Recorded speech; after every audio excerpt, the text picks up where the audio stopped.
அதாவது பாத்தீங்கன்னா ஆட்டுக்கு வந்து சளி இருமல் இருக்கும், அடுத்து வந்து அப்படியே செதுமல் இருக்கும், தும்மிட்டே இருக்கும். அந்த மாதிரி இருந்ததுன்னா எல்லாத்துக்குமே இந்த ஒரு மருந்து வந்து நம்ம கொடுக்குறோம். 10 ml வந்து கொடுக்குறோம். 10 ml. ஆமாங்க, அதாவது ஒரு குட்டிக்கு ஆமாங்க 10 ml கொடுக்கலாம். உடனடியே நமக்கு வந்து அதோட எஃபெக்ட் தெரியும். அதாவது சொல்லுங்க, இப்போ செருமல், காய்ச்சல், இருமல், தும்மல்.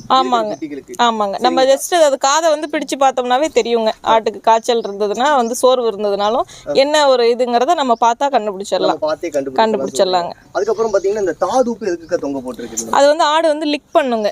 ஒரு ஃபுட் எடுத்துக்குதுன்னா அடுத்து கொஞ்ச நேரம் நம்ம தண்ணி குடிச்சிட்டு வந்து இதை ஃபுல்லா நம்ம வந்து அதை லிக் பண்ணிட்டே இருக்கக்குள்ள நம்ம குடல் சம்பந்தப்பட்ட எந்த இதுவுமே வராது. ஆமாங்க. அக்கா, அதாவது சொல்லுங்க, இப்போ நம்ம இந்த கிடா குட்டிகள்லாம் வளர்க்கும் போது இந்த மருந்து நீங்க குடுக்குறீங்க, எப்படி இந்த உங்க அனுபவ முறையில சொல்லுங்க, இது வந்து அந்த சளி, காய்ச்சல், இருமல் சரி ஆகுதா? கண்டிப்பா 100% சரியாகும். 100% சரியாகும். எந்த பிரச்சனையுமே